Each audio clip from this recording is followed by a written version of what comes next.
In the gray light of a December afternoon in 1773, 3 ships lay anchored in Boston Harbor: the Dartmouth, the Eleanor, and the Beaver. Their holds were packed with chests of tea, 342 of them, each stamped with the mark of the British East India Company. On shore, a deadline was approaching. Under imperial law, the cargo had to be unloaded and duties paid within 20 days of arrival. On the night of December 16th, a group of men moved quietly along Griffin's Wharf. Disguised in rough blankets and feathers, they boarded the ships with hatchets in hand. The chests were split open and tipped into the dark water. By morning, the harbor smelled faintly of salt and tannin. The tea, valued at thousands of pounds sterling, was gone. In London, directors of the East India Company took note. So did Parliament. A commodity cultivated on distant hillsides in China had now triggered a political rupture across the Atlantic. The destruction in Boston was not only an act of protest against taxation. It was the visible edge of a financial problem that had been building for decades. By the early 18th century, tea had become Britain's most fashionable import. Annual consumption rose from a few £100,000 in the late 1600s to more than £20 million by mid-century. Tea was no longer a luxury reserved for aristocratic tables. It had entered middle-class homes, sweetened with Caribbean sugar, and poured into porcelain cups shipped from Canton. Yet Britain did not grow tea. The leaves came almost entirely from China, and Chinese merchants had little interest in British manufactures. They demanded payment in silver. The imbalance strained Britain's finances. Silver flowed east. The East India Company, chartered in 1600 and granted a monopoly over British trade with Asia, was responsible for managing this exchange.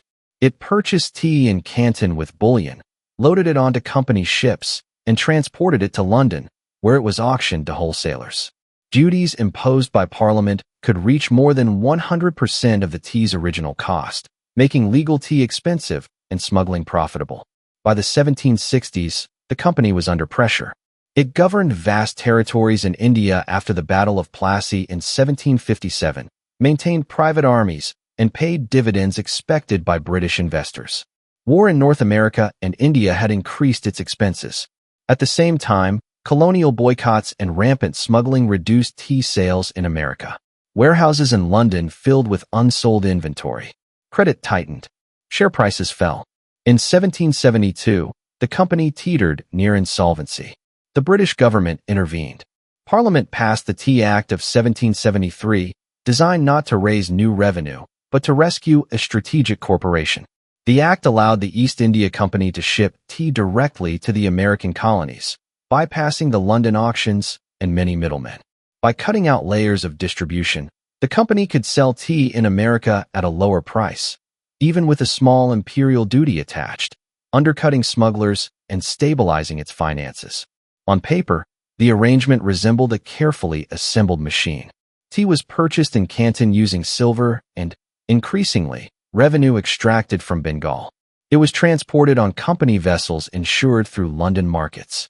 Instead of being unloaded in England and resold through public auction, select agents in American ports would receive consignments directly. They would sell the tea, collect payment in colonial currency, remit proceeds back to London, and the company would service its debts and dividends. Investors benefited from restored cash flow. The British state benefited from a solvent corporation that also functioned as an arm of empire. Colonial consumers were offered cheaper tea. But colonial merchants, many of whom profited from smuggled Dutch tea, were displaced. Local traders lost commissions. More significantly, the principle embedded in the system troubled colonial assemblies. A monopoly corporation, backed by Parliament, was asserting the right to sell directly into colonial markets while collecting a duty that symbolized imperial authority. The Boston Tea Party was therefore not simply about price. It was about who controlled distribution and taxation within a commercial empire. Tea had already altered global trade before that night in Boston.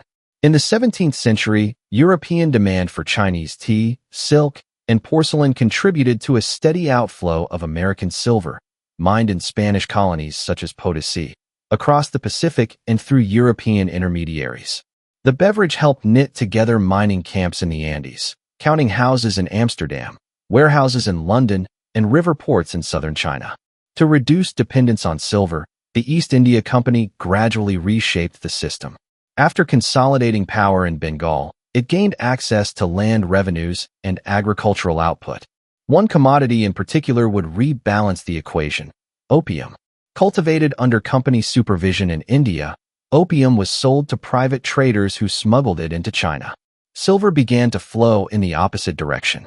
The proceeds financed tea purchases.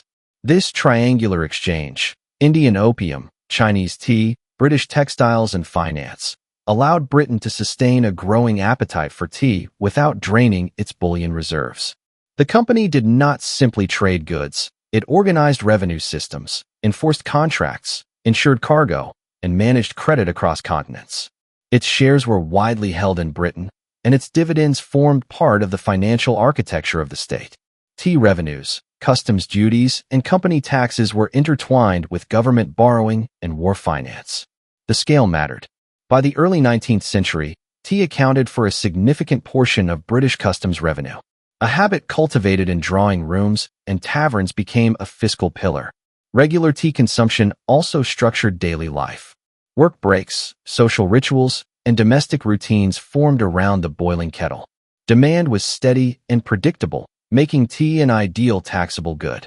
Rivalries followed the trade routes. The Dutch East India Company had earlier dominated Asian spice trade and competed in tea distribution. French merchants sought access to Chinese markets. In China, Qing officials attempted to confine foreign trade to the port of Canton under the Cohong system, limiting contact and controlling flows. Tensions escalated as British merchants pressed for wider access and diplomatic recognition.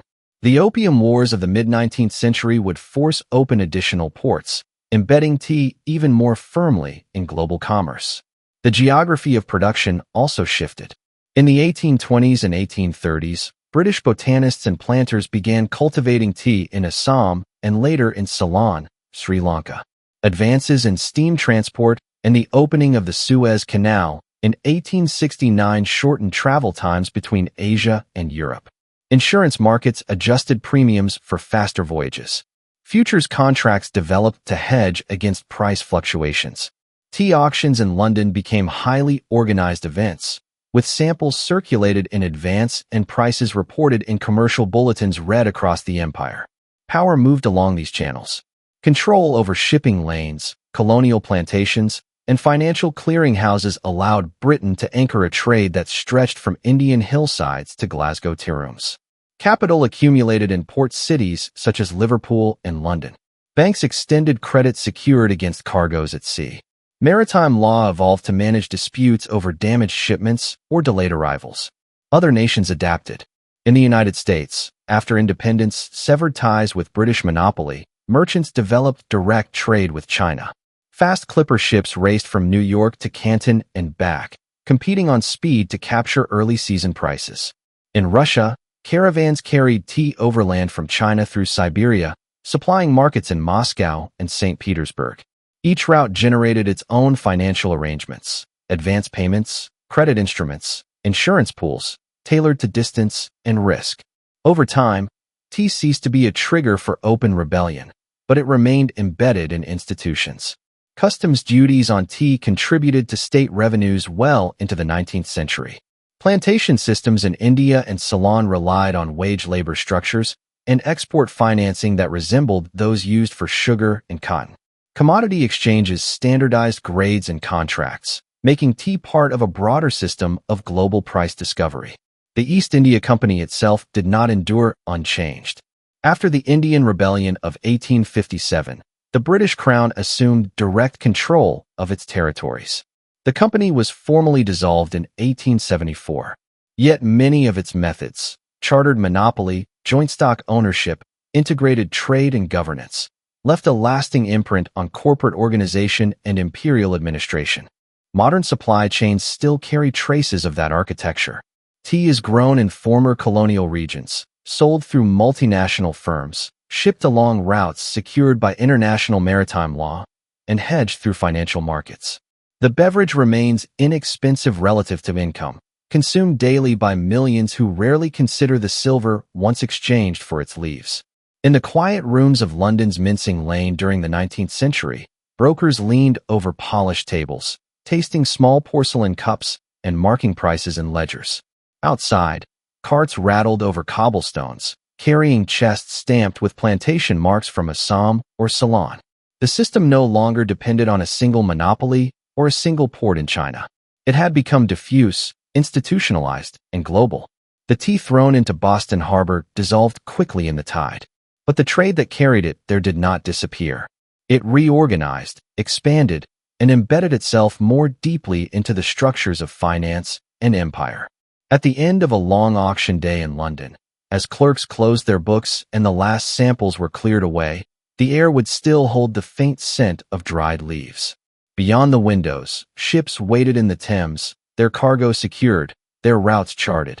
Another cycle of exchange already underway. If this gave you a new perspective, hit subscribe. History has the answers. I'll show you where to look.